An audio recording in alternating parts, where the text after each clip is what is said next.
we would like to play a very special video, a very interesting video on the screen. The AI avatar of Dr. Shashi Tharoor interviews the real Shashi Tharoor. Over to the screen. Hello, this is the AI avatar of Dr. Shashi Tharoor.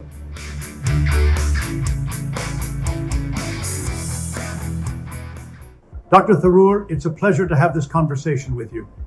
As someone who has often articulated the complexities of language and communication, I wonder, were you surprised when you first learned that an artificial intelligence model like myself could engage in conversations and even emulate the nuances of human discourse?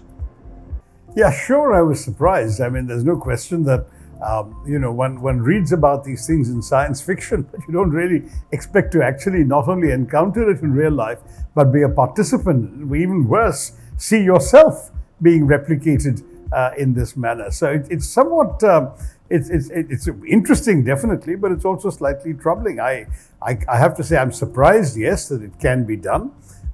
In some ways, one should no longer be surprised because technology is coming up with so many new ways of doing all sorts of things. We know about deep fakes, we know about people's heads being transposed on somebody else's body in a very convincing manner. We know these things can happen, but yet to actually see it occur like this and be part of it in a public forum, I must admit that I'm still getting used to the idea.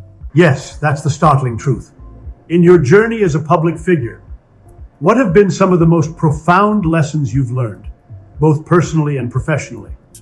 If through my work and my words, I'm able to actually have some impact on people's minds, people's lives, and I find nothing more gratifying than the large number of people, particularly very young people, who come up to me literally every day that I'm out in public somewhere to tell me how much they've either been inspired by things I have said or written, or the way in which they have tried to model some of the things they're saying and doing on my actions, or indeed the ways in which they've said that they have even governed or shaped their own careers in emulation of things that I have done, whether in the international sphere or in my writing or in politics. And all of these I find extremely valuable. That is immensely valuable information. Plurality is a central theme of this year's MBIFL. How do you perceive the role of literature and storytelling in fostering a more pluralistic society, especially in today's global context? Well, it seems to me pretty evident that what's extremely important when you express and enjoy the expression of a diversity of voices in a democracy, and equally when you enjoy reading a diversity of voices in literature, you are encouraging plurality in both contexts. In fact, if you wish to suppress plurality within your society, then suppressing alternative voices in literature is also a corollary. You can't allow one to thrive without the other, and you can't suppress one without suppressing the other. They go hand in hand. So I believe that literature plays an extremely vital role in actually encouraging a wide variety of voices, ideas, expressions, styles, points of view. Just as in a democracy, you want to create conditions that make it safe for people to express a wide variety of points of view. Unerringly accurate. You are known for your active presence on social media.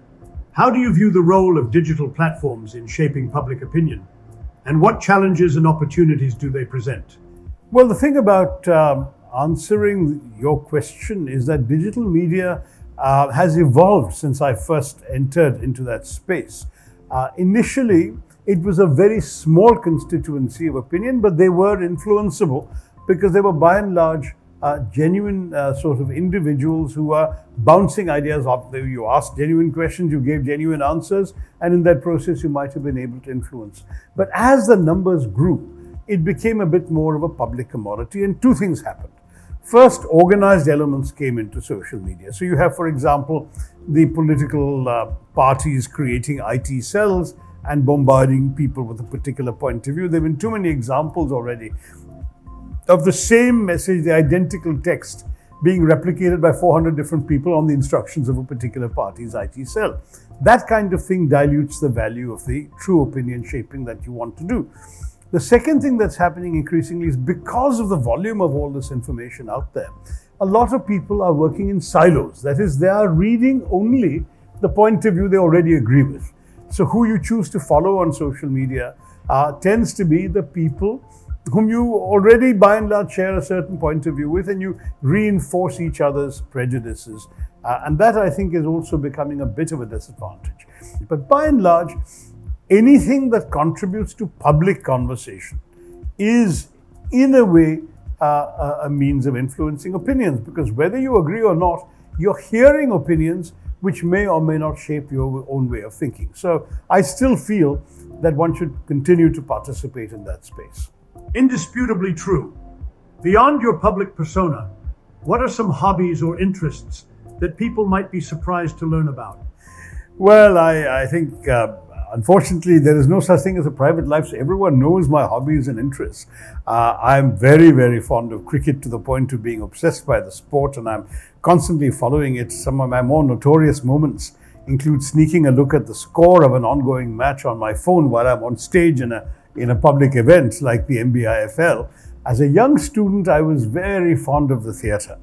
And in fact, I acted in school, including in inter-class dramatics, as it was called, against another class in which the star actor was Rishi Kapoor in Campion School, Bombay. I've acted on the stage in Bombay, Calcutta, and in Delhi at St. Stephen's College. I sort of gave up the stage and increasingly find very little time even to go to the theatre as a member of the audience. But that old passion of mine remains something that I look back on with a great deal of fondness. That was so compelling and riveting. How was the overall experience of this session, where AI created questions for you? An AI version of you asked these questions and you answered them in real. Well, AI creating the questions was itself quite unusual. You know, we all used to searching on the internet for answers, but that you got AI to come up with the questions was quite funny. Then the fact that the questions were asked in my voice, even though I had not spoken those words myself, is slightly intimidating and worrying, because it means that the artificial intelligence program has now managed to create a convincing imitation of myself. And tomorrow it might have me saying all sorts of dangerous things that will get me landed into serious trouble. So I should worry about that. And tomorrow, God knows what kind of use can be put to it. Thirdly, answering questions from an AI version of myself. Well, I try not to think that it's an AI version of myself. I try and take the questions at face value and respond.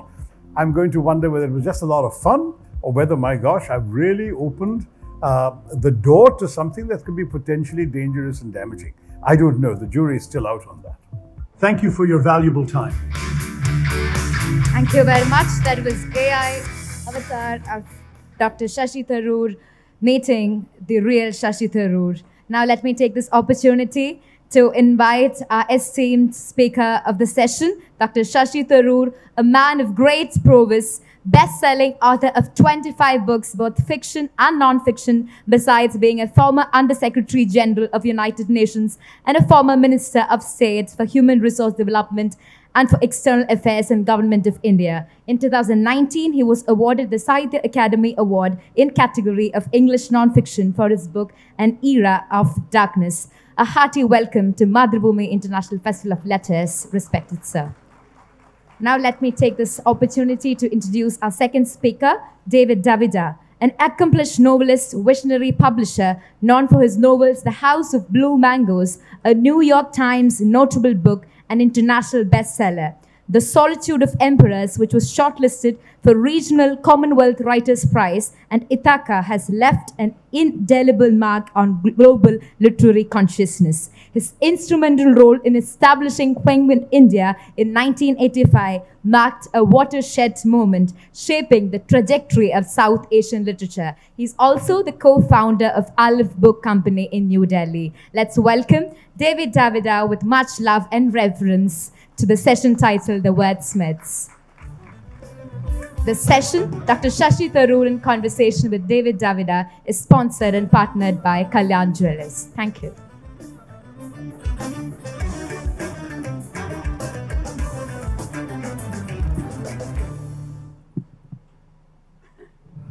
We're doing this for the second time in a month.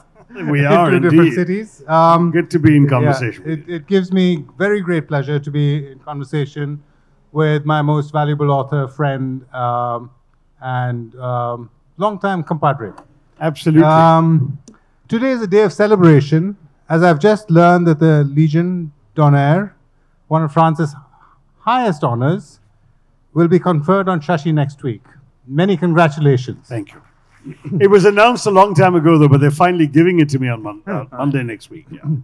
As we all know, he has been winning encomiums for his achievements for decades, all of them hugely deserved. But as this is a festival of letters, we should zero in on his greatness as a writer and thinker.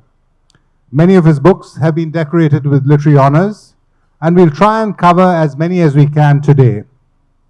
We'll start with 3 books that deal specifically with his wizardry with the English language and love of words. His most recent publication, The Less You Preach, The More You Learn. His new book that will be out later this year, A Wonderland of Words.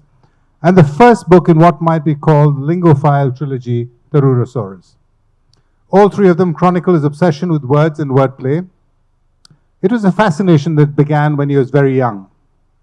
He credits his father, Chandran Tharoor, with nurturing this love of language. So I'd like to begin this conversation by asking Shashi to tell us how his father influenced his passion for words. Yeah, Dad was somebody who, in many ways, was kind of a self-taught speaker of English. He had actually, grown up in a village school and then a small-town school and a small-town college in Kerala. And though everyone learned English as a second language, it was out of a textbook sort of thing. When he went to England, he realized he had to really learn the language for real. And he made a very serious effort. And I later found notebooks of his covered with extensive writings from literature, from Byron and Shakespeare and Dickens and more modern writers, all of whom he felt would teach him good English. And in the process, he discovered a love of words. He became a big fan of the word game Scrabble, which was not particularly well known in India, because when I was 2 years old and they moved back to India, to Bombay as it were, Dad had to literally go around creating a Scrabble group so that he could play the game with friends at least every weekend. And he, when my sisters and I were born, he kind of repeated that. He would give us word games to play as we were growing up. He would write a long word like Constantinople and ask us to make new words of 4 letters or more from the letters of Constantinople. As we grew older, he would not even write the word Constantinople. He would actually write 10 letters and made up a word and ask us to actually make these words of 4 letters or more, but with a bonus for getting the word that used up all the letters correctly. That sort of thing. And then other games came. Boggle came around. There were all these word games that were going around in those days, those pre-internet days. And all of about 50 years ago, he invented a precursor of what really became this rage game called Wordle. Because what he did was he would, on long car journeys, imagine a 5-letter word and ask us to guess it. We got 20 turns because there was no gray square and green square and yellow square. He would just tell us how many letters in the word we got right. So, that was how we would play. So in other words, there was this love of words for words' sake. And that became for us a terrifically satisfying way of doing. And at the same time, he encouraged my writing. I was an asthmatic kid. I used to be frequently confined to bed, barely able to breathe, unable to sleep. Those were, again, the pre-inhaler, pre-nebulizer days when they would give you a very strong pill to force your lungs open. And that would essentially make your heart go thud, thud, thud. There was this little tiny tot with heart beating like a drum, unable to sleep, staring with wide eyes. No TV in those days, no Nintendo, no PlayStation, no laptops, and mobile phones weren't even a gleam in an inventor's eye. And so reading was all I did, and since I quickly ran out of books to read, because I was the eldest child in the family, I started writing. And that could have led nowhere, but my father encouraged it. He would get my attempts, at very derivative attempts, I might add, at writing stories, typed up by his secretary so I could show it to friends and so on. And by the time I was 10 years old, one of my stories had been published in the Sunday edition of the Free Press Journal in Bombay that used to be called Bharat Jyoti on Sundays. And that suddenly, when you're seeing your name in print, you really begin to believe in yourself as a writer. And that's how it all started. So in many ways, I owe my entire sort of fondness for words and writing entirely to Dad's enthusiasms and Dad's encouragement. And at the end of it all, the proudest accolade that he gave, and proudest for me of the accolades he gave himself, was when the Great Indian Novel came out, and he introduced himself to other guests at the launch party as the author's author. He was really my author in every way. Fantastic. We'll go to the Great Indian Novel a little later in the proceedings, and I also want to ask you. I'm going to give you a little advance notice. I want to ask you about what I think is the best short story you've written, called Charles and I, which was surprisingly published in a non-fiction book. But it's set right here in Kerala, so I'd like you to talk about that, but later. Let's talk for now about your latest book, The Less You Preach, The More You Learn, because it focuses on aphorisms, short, witty sayings wrapped around truths, insights, and wisdom. Tell us a bit about the book and why you're so attracted to coining aphorisms, a literary form that's thousands of years old and has been used by some of the world's greatest writers and thinkers, including Seneca, Nietzsche, and Oscar Wilde. Well, I didn't realize I was good at it until you told me so. I mean, David reached out to me one day. He's my publisher of my last several books. And he said, why don't you write a book of aphorisms? And I said, why? I mean, what's the point? He said, because your books and speeches are full of aphorisms. It should be a breeze for you. And I said, come on. I mean, I'm writing something. I have an argument or a theme or something. And maybe a sentence comes out that reads like it may encapsulate some wise and witty, profound insight to what an aphorism is supposed to do. But I'm not sitting around coining aphorisms deliberately. So I kind of filed the idea away at the back of my mind and did nothing about it. And then by a bizarre coincidence, a friend of mine who used to work for me in my Trivandrum office during my first term, a former government servant in Delhi who then moved to Kerala and volunteered to work with me, and who had been in touch thereafter, suddenly out of the blue sends me a manuscript that he'd put together saying, I have written a book of aphorisms, can you help me find a publisher? So I thought, great, two birds with one stone. I get David off my back on this idea, and I get my friend a favor. So I sent the manuscript to David, who looked at it and came back very quickly, as is his wont, and said, look, I think about half the aphorisms work, and I think the other half don't work. So why don't we do something? You write the other half, which you couldn't write a full book, at least write half a book. That's how it all started. I turned back to Joseph and said, you have Joseph Zacharias. I said, look, you have every right to withdraw the manuscript from David and send it to some other publisher. It's your book after all. But he loved the idea, and he said, no, I'm very happy to collaborate with you on this. Please write the other half. So that was weighing upon me, and I managed to get some time and take some time off from the daily grind. And I was able eventually to come up with the other half of the book, which involved some culling of aphorisms that had appeared in my speeches and my writings already, but some which had never appeared in print before, including some words of wisdom from my boss at the United Nations, Kofi Annan, whom I've credited with at least 4 of the aphorisms in the book, because he himself was somebody who would constantly quote the wisdom of his Ghanaian tribal chief father, who would tell him things at important moments. And those nuggets I preserved and put into this book as well. So it's a mixture of things, but ultimately, whatever Joseph and I have said reflects our own experience of life, our own insights such as they are into life, and not 100% of them do we both agree with. In other words, I'm sure I've said some things that he would not have put the same way, and he said some things I wouldn't have entirely put the same way. But we can stand by the contents of the book jointly, and I'm reasonably happy with the way it's turned out. David rightly, I think, on hindsight, rightly insisted that there should be a key at the end of the book showing which aphorism is credited to which writer. So you can question us on the ones we've written and ask us to explain why we let the other ones pass.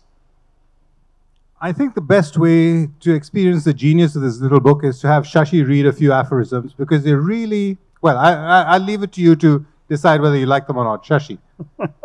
Well, they're sort of organized. David actually imposed a very sensible shape on the book by actually coming up with a number of themes under which these aphorisms are organized. So there's the mysteries of life, there's advice and criticism, family and other relationships, the rulers and the ruled, glimpses of history, that sort of thing. Each chapter, there are about 200 odd aphorisms on the whole. So I'll share some with you. In fact, I'll mention a couple of the Kofi Annan ones because I'm very fond of them.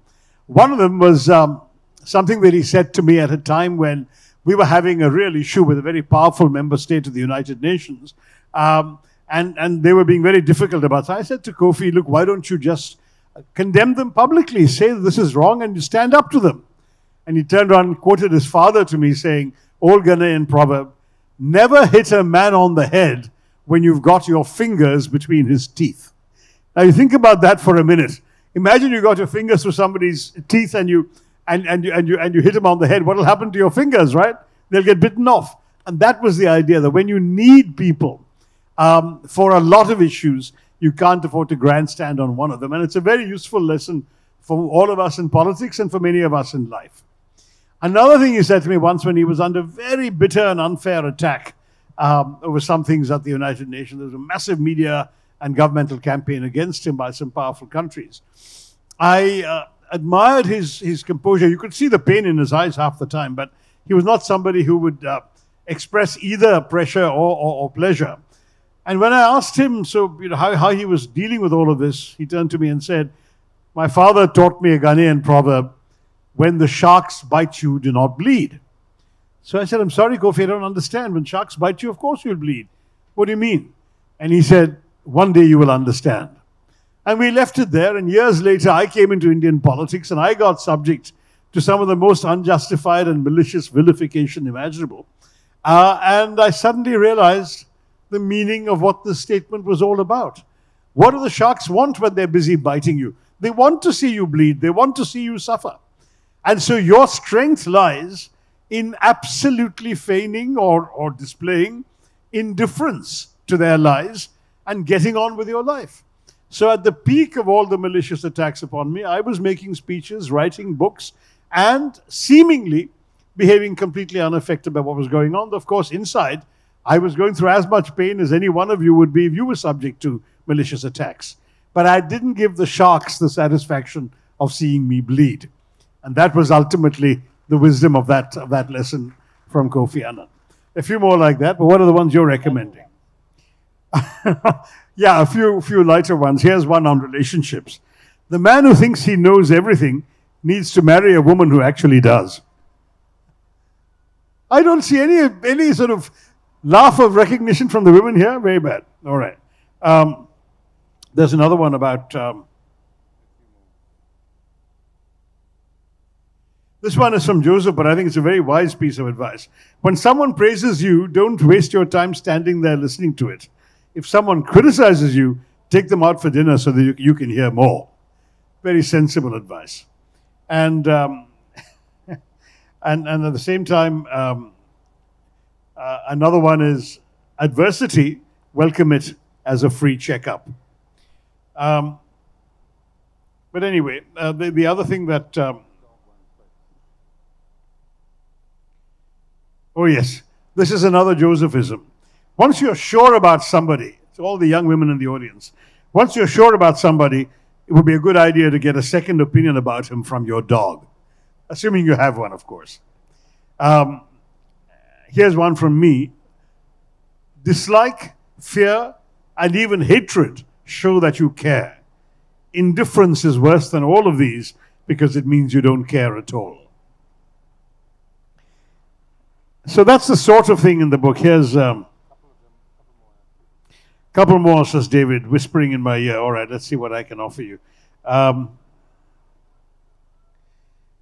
This is another Josephism. The foolproof plan rarely survives an encounter with a real fool. Because foolproof plans often turn out not to be foolproof. All right, what else has David ticked here? Yeah, well, the very first one in the book, actually, aphorism number 1. Life is a paradox. We celebrate each birth, even while knowing it comes with a sentence of death. Right? There we are. And one of my favorites, because I wrote it myself, but it also means a lot to me for my own life. The easiest thing in life is letting go. It is also the hardest thing. Think about that for a while. All right. We'll spend just a little longer on your love for wordplay. Your new book, Wonderland of Words, Around the Word in 101 Essays, goes deeper and wider into the ocean of language. Tell us what treasures we can expect to find in that book, which comes out later this year. Yeah, it's actually a collection of short essays, largely short. There's a longish introduction and a longish conclusion, but the 101 essays are all between 1,000 and 2,000 words. They're all pretty short. And what they're trying to do is to delve into the language in a very, I hope, accessible way, so that it's something that people of all ages can enjoy, including students, including retirees. I mean, there'll be a short essay on British and American usage. There'll be another, and it's often written with a light touch and examples of humor and so on. There's essays on the different influences of various languages on the English language, words borrowed from other languages, etc. There's essays on the Indian influences on English. There's an essay on how some of the idioms of the English language came into being. For example, if you accuse somebody of turning a blind eye to a problem, what does that mean and where did it come from? It's an actually true story that it goes back to the days when Admiral Nelson, the famous Nelson who had only one eye, one arm and one leg because he lost the corresponding halves in battle, he was in the Battle of Copenhagen. And in those days, the commanding officers could only communicate through flags. There was no transmission, no internet, no Morse code, whatever. So when his commanding admiral wanted him to withdraw, he raised the flags on his ship, telling Nelson to withdraw. And Nelson had no desire to withdraw. He was convinced he could win the battle. So what Nelson did was to look at the orders coming from his commander. He put his telescope to his blind eye, and therefore he could truthfully claim that he couldn't see the orders. And then he went ahead, stayed in the battle, and won the battle. And when asked why he had ignored the order, he said, "I didn't see it." And of course, witnesses could corroborate because he had held the telescope to his blind eye. So that's what turning a blind eye to something means. Stories like that are all over the book as well, for various expressions, words, usages, and so on. And some of it is very lighthearted. Some of it, I hope, can actually be useful to people. And I delve into various forms of usage and language, from palindromes to Paris Produskians to puns. They're all there, and I hope you'll enjoy it. Well, moving from your books on words and your kind of great qualities as a linguophile, I'd like to touch briefly upon your career as a fiction writer, which is not much in evidence today. But your reputation, you made your reputation, your literary reputation, with your first novel, The Great Indian Novel. Tell us about the title, the genesis of the book, and how it was received and how it's faring. Well, as you know, David, when you write a first novel, you never know if you can pull it off, and you never know if anyone's going to find it interesting enough to publish. So I kind of, when I embarked on this project, I kind of threw everything into it that I was thinking and feeling about India. I wrote it from 87 to about 88, middle of 87 to about late 88. And I took as the frame the Mahabharata, our great 2,000-year-old epic, which had been told and retold for 800 years, from about 400 BC to 400 AD, and then we stopped retelling it. So I asked myself, why do we stop retelling? What would a Ved Vyas of the 20th century tell in the Mahabharata about his country? And with that conceit, I started writing. My Ved Vyas was a cantankerous old politician in his dotage, in his anecdotage, who is dictating his memoirs to a South Indian secretary called Ganapati, who comes in to work for him, dragging his enormous trunk behind him. But it's not the elephant's trunk, it's a trunk carrying all his clothes. So such are the secular uses of divinity. And with that, I have this entire story, the frame narrative of the Mahabharata, grafted onto the story of the freedom struggle in the 20th century and the triumphs and disappointments of independence, and using and reusing characters, episodes, philosophies, digressions from the epic to cast an unfamiliar light on the 20th century history, and using 20th century sensibilities and characters to cast a fresh light on the epic. It was a hugely reckless and bold gamble. And I didn't know right till I finished it if I could pull it off. Unlike my friend Vikram said, I never actually plotted the whole thing. I just wrote as the mood took me and invented the various changes as I went along. So like about 2/3 of the way through the book, when I reached independence, I suddenly realized that I absolutely had to convert some of the characters into walking metaphors. It was no longer possible to humanize the character. I had taken Bhishma and made him into a facsimile of Gandhiji, for example, which you could do. Dhritarashtra became the blind, visionary first Prime Minister of India. Even Draupadi is born from the relationship between the first Prime Minister and the last Viceroy. But of course, because she cannot be acknowledged, she's an illegitimate child, she's adopted by a low-caste servant called Mokrasi. So she's Draupadi Mokrasi, and she becomes a walking metaphor for Indian democracy and for everything that happens to Indian democracy thereafter. So the attempted disrobing of the Draupadi becomes a metaphor for the emergency when democracy was sought to be stripped bare. That sort of thing. So the novel becomes, in some ways, obviously it's satirical. It's not written in a very serious vein, but deals with very serious issues.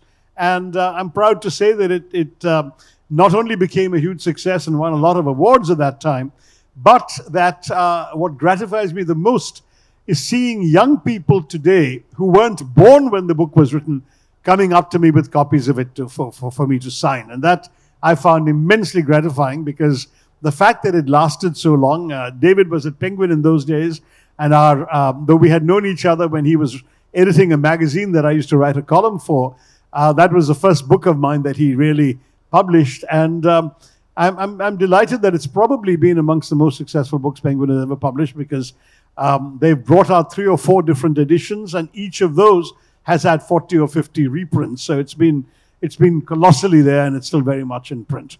So that was the Great Indian Novel. And the title David asked about, well, Maha means great, and Bharata is India. So the Mahabharata, as a story, became the Great Indian Novel. That's all it was. Not my estimate of the contents of the book. Well, one more question about your fiction before we move on. And that is to do with the story Charles and I, which I think is probably, in my estimation, in the top 1% of the fiction you've ever written. Thank you. Tell us about that story and tell the audience a little bit more about it, because it reflects a certain reality in Kerala. Well, you know, my parents, as I said, my father was living and working in England when I was born. Then he moved to Bombay to head the Bombay office of the Statesman newspaper. Subsequently, he got promoted and transferred to the headquarters of the Statesman, which was in Calcutta. Later, he left them and moved to the Reader's Digest in Bombay, finally ended up in Delhi, and then he passed away at a relatively young age of 63 in Coimbatore. So he was a moving target through all his working life. But very, very attached to his roots in Kerala. He and my mother both grew up in villages in Palakkad district.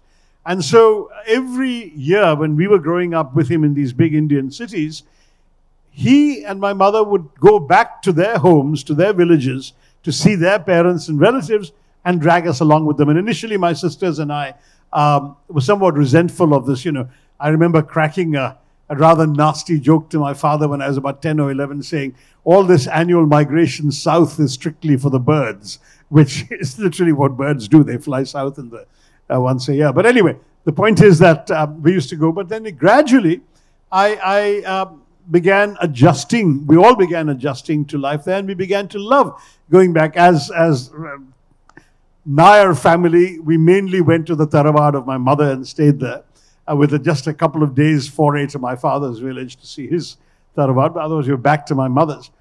And a lot of experiences of Kerala were shaped in those visits to Kerala. And often Dad would go back to work after 3 weeks or 2.5, 3 weeks, but we would stay on for the duration of the summer vacations and so on.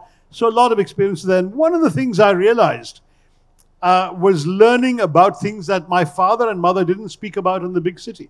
My father was of that nationalist generation. He gave up his caste name in college, went to Victoria College in Palakkad and dropped the Nair name, which he had in his school days, because I've seen his school textbooks.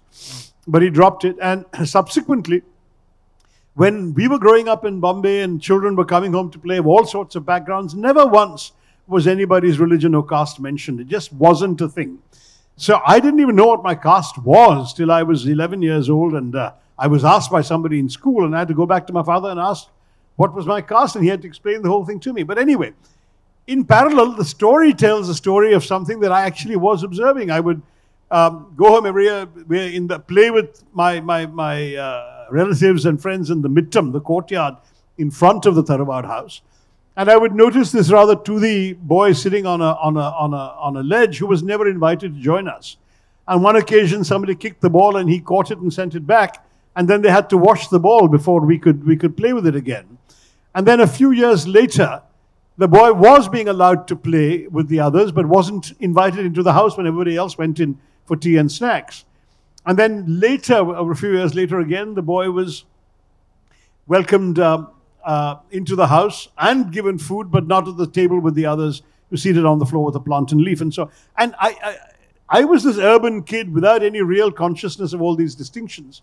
And the gradual awakening to what was going on, the caste discrimination, the oppression involved in all of that, was very gradual, because I treated this kid like any other kid, talked to him, went to a shop his father was running in the village and so on, and was shocked by the reaction of the family to my having anything to do with him. And that sort of thing shaped my experience and my understanding both of caste and of social transformation gradually taking place. Because during the same period that these changes I described were occurring was also when electricity came to the village for the first time. Till then it was hurricane lanterns. When instead of drawing water from the well in a bucket, piped water was installed and taps suddenly made an appearance in the house. A telephone connection was installed. Eventually television came. And while all those physical changes were taking place, the change in caste relations and in the overcoming of prejudice and caste discrimination was also happening. So my short story was indeed written as a story, but it was published, as David said, in a non-fiction book, in my book, India from Midnight to the Millennium, when I was describing 50 years of India's evolution. I decided that rather than talk about caste in a very dry as dust manner, I would tell the story instead. And so I wrote it. I called it Charles and I, because those were the days, mid-90s, when everyone was talking about Charles and Di. And so it was Charles and I for that reason. But also, in this case, the Dalit family was being derided by the upper caste uncles for giving these names to their children that meant nothing in the Indian context. Boy called Charles after the prince, and a girl called Anne after the princess, and so on. And they would, derisively refer to this as Anna and things like that. So I mean, you had all of this being talked about, and I put the thing into now the book India from Midnight to the Millennium was first published in the US and then in India by David at Penguin. But in my original draft, after I told the story, I summed up the lessons about caste by saying this story is, of course, fiction, but it reflects many things that I have seen and that actually talk about social transformation in the country. Because in the story, which is fiction, I merge in other concerns which were not from my own observation of real life, but from other experiences in the family. And what happens is that this boy has, dialogue with Charles over the years, and then Charles is a keen student. He goes away and studies and so on, and then they lose touch. And years later, land reform comes, and the family loses most of its land and doesn't understand why. And this educated boy from Bombay comes back to Kerala to try and find out what can be done about it, and seeks an appointment with the collector. And when he goes there, of course, the collector is Charles. So the whole idea is to talk about affirmative action and so on as well through that and these transformations. I hope you'll enjoy the story that David likes so much.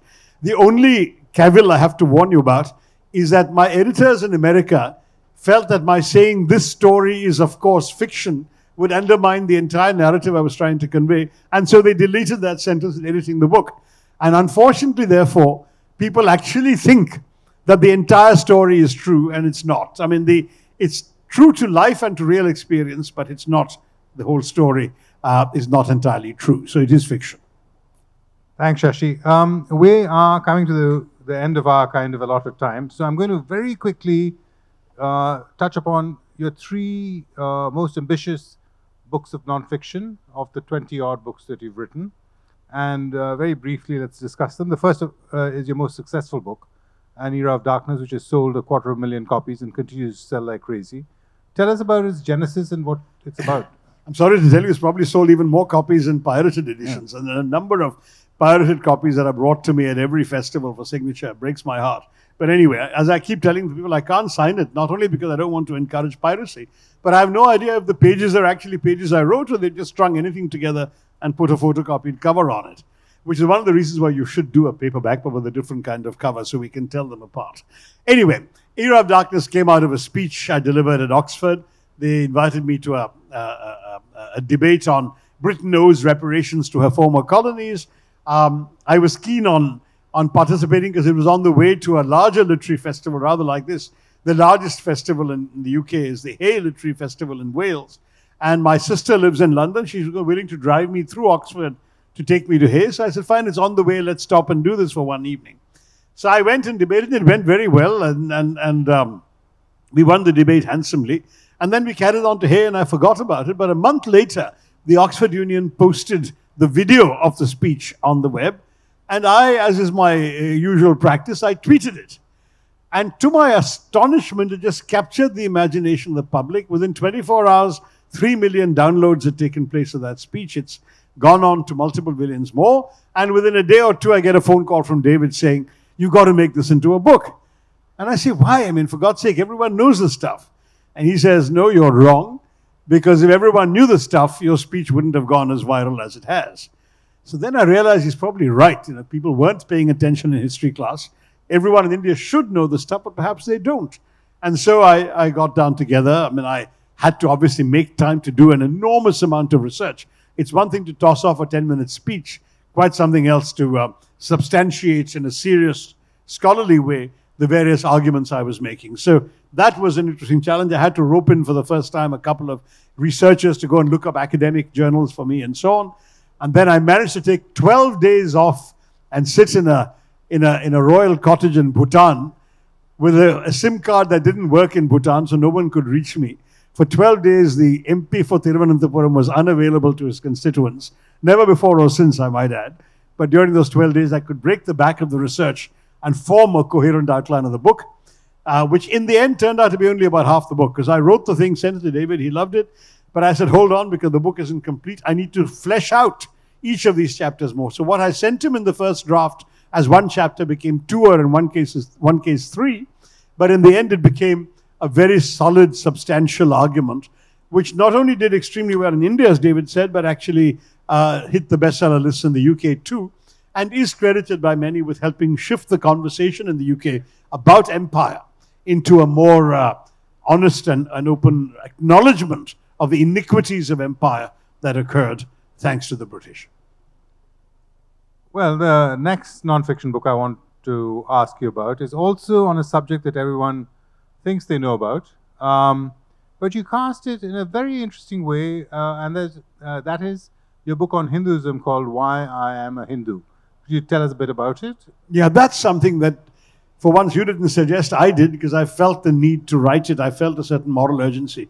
Way back in India from Midnight to the Millennium, which David had asked me to write, I had about 3 pages or less, 2.5 maybe, summarizing my own ideas of Hinduism in reaction to what had happened. The book was written in 96, published in 97 for the 50th anniversary of India's independence. And the Babri Masjid destruction was still relatively fresh, the rise of the BJP at that time and all of that.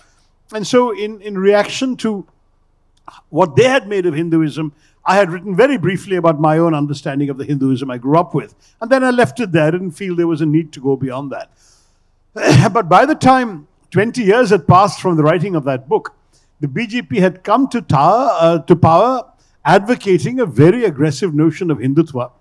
And somehow I felt there was a much greater moral urgency to articulate a different view of Hindutva. Already when the Babri Masjid was demolished, I had made a speech at the Indian consulate in New York. And I had refused to attack it from the pure secular argument point of view, because I knew that Indians are fundamentally a religious people, whatever religion they may practice. And I did feel that if it's a debate between believers on the one hand and godless secularists on the other, the believers will always win. So I actually attacked the demolition of the masjid as a Hindu, citing from the Hindu scriptures and so on. And I thought, okay, that debate is over, but now it's time to return to this. So I actually sat down and started rereading many of the books and lessons that I had read and imbibed my Hinduism from, as well as the practice of my family and my parents. I dug up again all of Vivekananda's addresses and speeches. One great benefit is Vivekananda did most of his preaching in English, and therefore there was no reason to feel you were mediating him through a translator. In fact, the head of Mathrubhumi, Shreyams Kumar, lent me a wonderful compilation by the Spanish philosopher of Indian descent, Raimundo Panikkar, of excerpts from all the principal Upanishads, all the principal Vedas, beautifully translated. And as a result, I found there was so much to substantiate my view of Hinduism in our own texts. And so I wrote the book with a sense of passion, really. And I'm proud to say that even people who disagree with me politically have come up to me to say that my book touched a chord in them about what my faith should be all about and what I understood it to be all about. And this is something which I'm very proud of. The book, I'll be very honest with you, has a political tinge as well, because in addition to my description of Hinduism, it also has a section analyzing what Hindutva is in the words of its own foremost proponents, particularly Savarkar, Golwalkar, and Deen Dayal Upadhyay, in their own words, quoted rather extensively in the book. And then, of course, I contrast that with the Hinduism taught by Adi Shankara, by Vivekananda, by Mahatma Gandhi, and others, and practiced in the daily lives of many Hindus.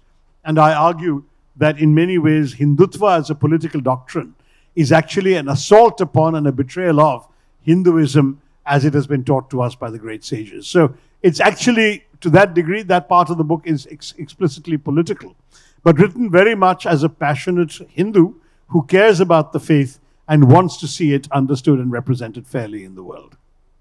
Well, the last non-fiction book I want to ask you about is a book that I think is your non-fiction magnum opus, perhaps, even your masterpiece. It's called The Battle of Belonging, and I would urge everyone here to read it because it gives you an insight into many of the contentious headlines that have permeated our politics and have hit the news headlines. Tell us a bit about it and why you wrote it and what it's about. Well, I have to say that I agree with David that it's a book that I should be very proud of, and I'm disappointed it's not been as widely read as I'd like, but it came out during COVID, and that was a time when book releases kind of never happened, and the book itself didn't get the attention I thought it deserved. It's called, the subtitle of the book is On Nationalism, Patriotism, and What It Means to be an Indian. And what I've done is I've taken the concepts of nationalism around the world, globally, from the very invention of the word, brought it down to the 20th century, and then talked about Indian nationalism, which began as a classic anti-colonial nationalism and then transmuted itself through the writing of the Constitution into what we call civic nationalism, which is a nationalism that's anchored in a constitution and in institutions rather than in a religious or ethnic or linguistic identity, which was what you had in Europe. In Europe, in the 19th century, if you were a German nationalist, that meant you were white, you were German, and I mean you were a Christian and you spoke German. If you were French nationalist, you were white, you spoke French, and you were ethnically from there, and your religion was Christianity. This was the usual notion of nationalism the Europeans had embedded in us, but our constitution makers explicitly rejected that. They said our freedom struggle was for everybody, and we will write a constitution that enshrines equal rights for everybody, irrespective of what religion they practice, what caste they belong to, what language they speak, whichever part of the country they were born in. It didn't matter. You could be a good Malayali, a good Muslim, and a good Indian all at once. That was the message of the Constitution. And to my mind, that kind of nationalism is very important. I also describe this in some detail, including in the context of the recent attempts by the powers that be to shift India away from civic nationalism into something much more like ethno-religious nationalism under the Hindutva movement. And I also have some interesting discussions of the difference between nationalism and patriotism, because to me, patriotism is love of country the way you love your mother. You don't love your mother because she is beautiful or because she is a great scholar or a good teacher or a great cook or whatever. There are no becauses. You love your mother because she's your mother. You belong to her, she belongs to you. That's love. That's the kind of love that patriotism involves for your country. It's your country, you belong to it. Flaws, warts and all, doesn't matter. That's what patriotism is. Nationalism, on the other hand, is much more assertive, even aggressive sometimes. It's about the state, it's about the institutions and symbols of the state, and it's often articulated in opposition to other states and other nationalisms. One of my sentences in the book, which has been quoted from time to time, is this: that a patriot is prepared to die for his country, but a nationalist is prepared to kill for his state. Now, that is the difference between the two, and that's also a discussion in the book. I hope you will read it, because it kind of, in a sense, the urgent political, constitutional, and political philosophical counterpart to the why I'm a Hindu argument about why shifting the nature of our nationalism into ethno-religious nationalism is again a fundamental challenge to the basic project enshrined in our constitution. Shashi, I think I've been given the signal to wind things up. Okay. So I'm going to open the floor to questions. Sure. I think we can take a few. Well, that video took up the first 10 minutes, so we have a few more, I'm sure. Is somebody handing out a mic to people? David, you got to pick the questioner. There's a lady or somebody at the back there with a hand up. If you don't mind, the people at the back who want to ask you, perhaps stand up so that she can see you and bring the mic to you. Respected sir. Yeah. You have written so many books about culture, Indian geography, politics, etc., etc. But the present government of India, the union government, has been purposefully exploiting nationalism and overcome the constitutional provision. What is your opinion? Yeah, I'm afraid you're right. And that's one of the reasons why I wrote some of those books. I mean, I understand that it's much more difficult for a book, especially one written in English, though this was come out in Hindi as well, under the title Asmita Ka Sangharsh. But it does often happen that when you write a book like this, you reach a very small minority of thinking Indians, whereas when the government makes an overtly emotional appeal to national pride, that has a greater impact. And I have to say that that is a great challenge right now for those of us who believe that our nationalism should not be distorted the way the government has distorted it, because they have dominance over the airwaves, over public messaging. The media has been largely, the mainstream so-called media has been very obliging to them.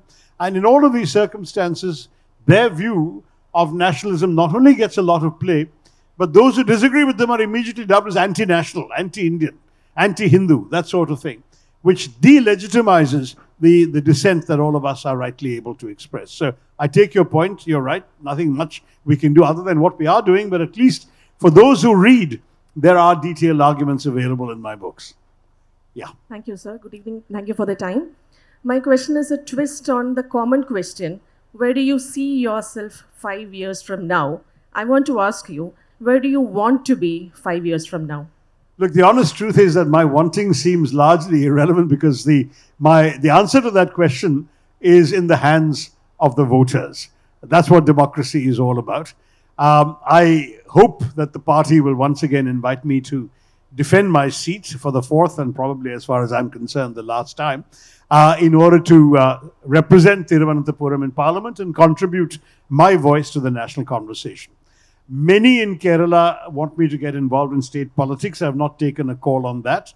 That is another possible option. All I can say is I'm not ruling out any options, closing any doors.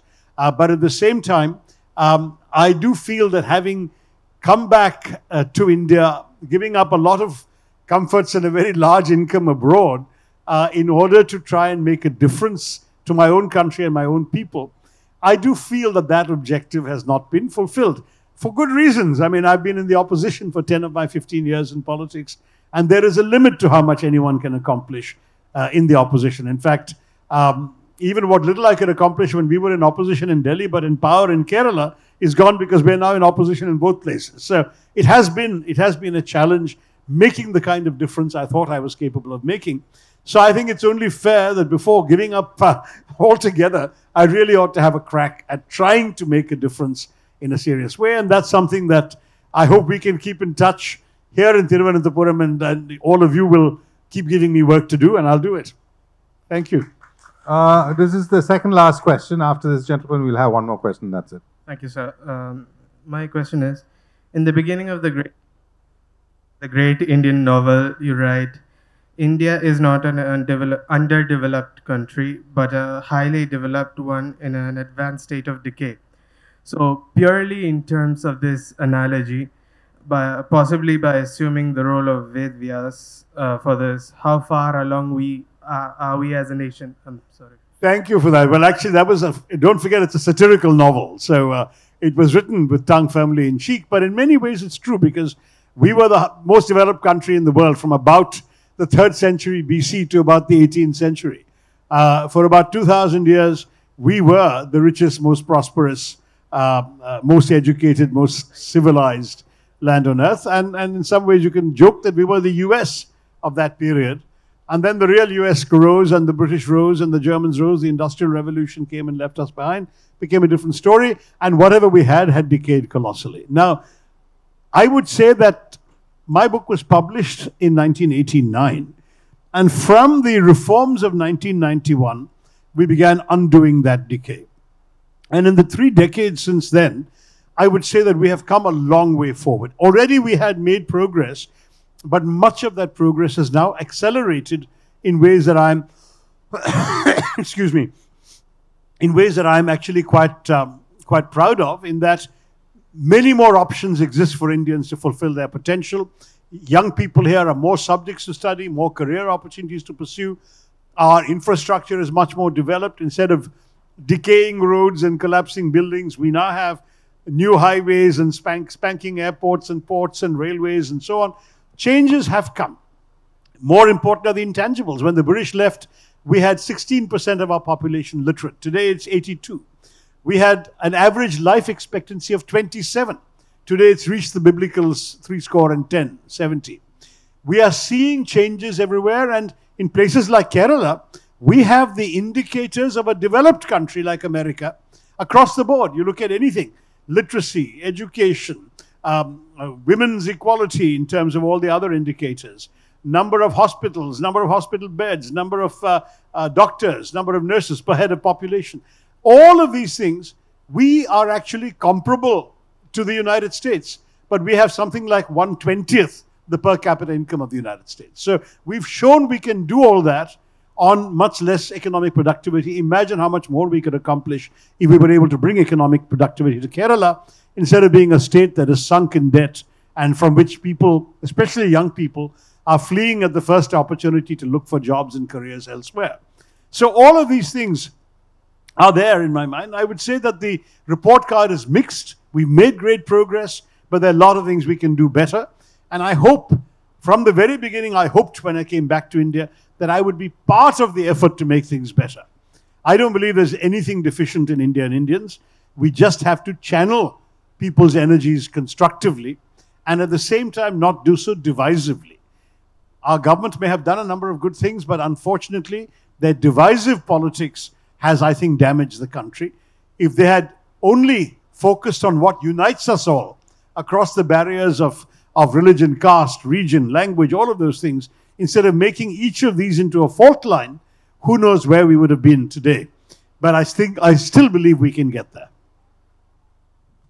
Thank you, Shashi. I think the lady will now sort of deliver the vote of thanks. Well, thank you very much, Dr. Tharoor and Davidar, for such an incredible session. Now, to honor both of our guests, I would like to call upon Mr. Sriram MS, Branch Manager, Kalyan Jewellers, Trivandrum. We are honoring both of our guests with a token of love and gratitude from Mathrubhumi. Presenting a memento to Dr. Tharoor.